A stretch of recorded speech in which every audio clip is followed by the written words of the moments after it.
Welcome students. આજે આપણે એક નાનકડી ડિફિકલ્ટી સોલ્વ કરીએ છીએ. લિમિટમાં સેક્શન ઈ પાર્ટ 1. ક્રિશા બેટા બેસજે હા થોડીક વાર, એકાદ મિનિટ. હા સર. તો સેક્શન ઈ પાર્ટ 1 જે છે એમાં એવું લખ્યું છે y is equal to 5x plus 7.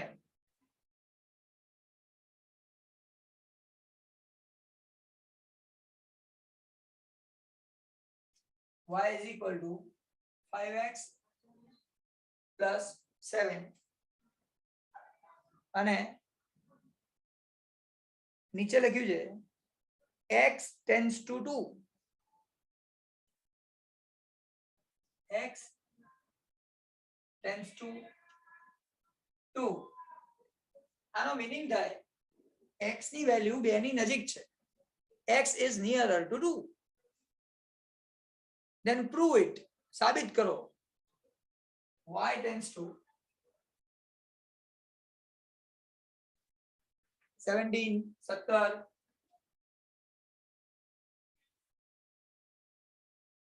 આવું મારે પ્રૂવ કરવાનું છે. x tends to 2, y tends to 17. x ની કિંમત 2 ની નજીક હોય તો y ની કિંમત 17 ની નજીક હશે. સિમ્પલ. આવું આપણે પ્રૂવ કરવાની વાત છે. હવે એકચ્યુઅલી આમ જોવા જઈએ તો આ લિમિટ જ છે, લક્ષ્ય છે. Limit x tends to 2. x ની કિંમત 2 ની નજીક છે. પછી ફંક્શન છે 5x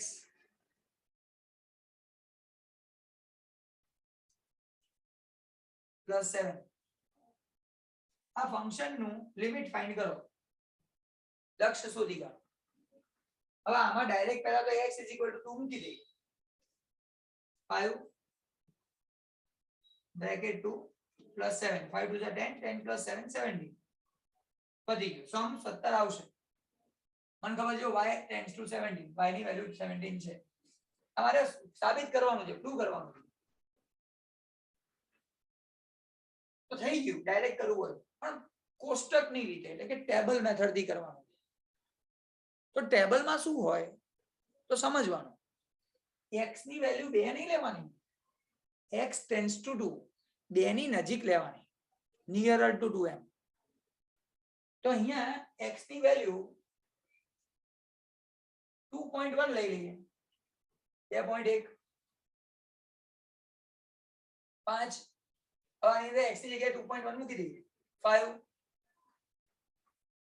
બ્રેકેટમાં x 2.1 plus 7.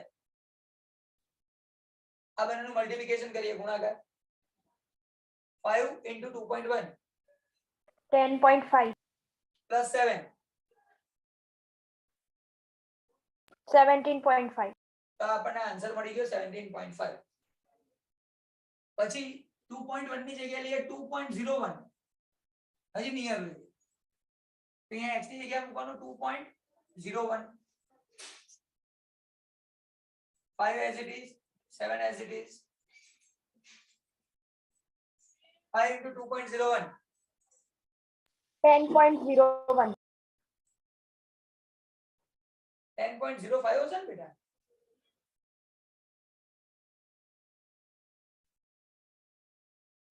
Five into 2.01 10.05 હશે. Yes, 10.05 plus 7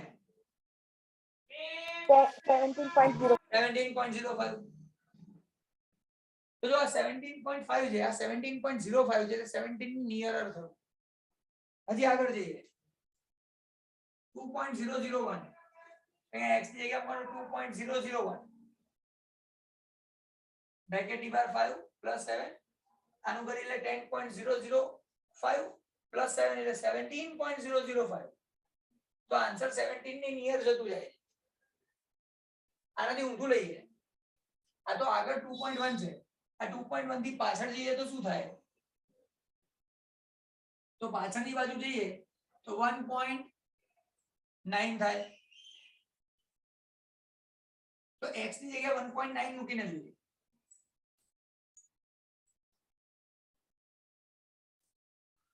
Five into 1.9 બોલો 9.5. પ્લસ 7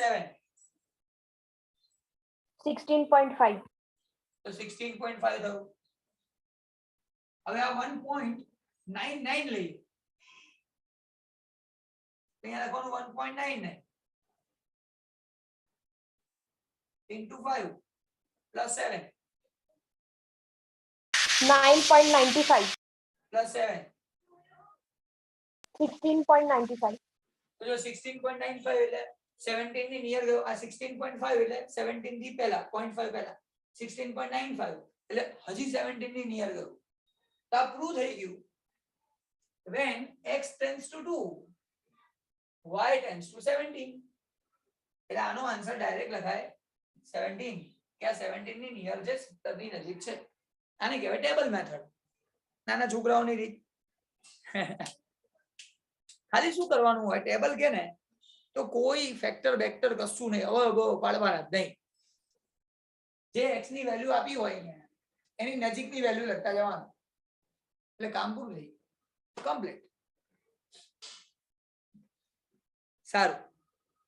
સર હા બેટા નીચે આન્સર કેમનો લખવાનો મતલબ? આ રીતે જ લખવાનું છે. when x tends to 2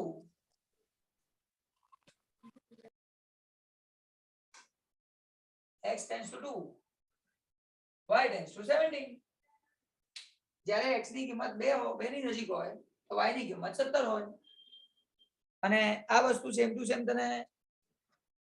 તમને બધાને કહી દઉં કે તમારે છે ને એ હોમવર્કમાં કરવાનું અને પછી સેક્શન ઈ ના પાર્ટ 1 અને પાર્ટ 2 ના સમ્સ કરવાના, ત્યાં સુધી નહીં કરવાનું.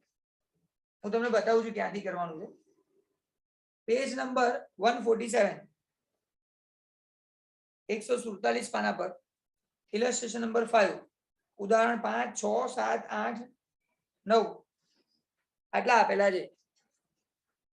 5 6 7 8 અને 9 આટલા સમ્સ આપેલા છે. એ પહેલા કરવાના, બધા આન્સર સાથે છે એટલે તમને ખબર પડે આ હશે, આ તો ઈઝી થઈ ગયું. આવું જ કરવાનું છે બધામાં. પણ આ કેલ્ક્યુલેશન વધી જાય. અહીંયા તમને તો બી સહેલું કેલ્ક્યુલેશન છે, ઓલામાં કેલ્ક્યુલેશન નું કામ થોડું વધી જાય. બાકી કોઈ ચિંતા નહીં, પરફેક્ટ છે.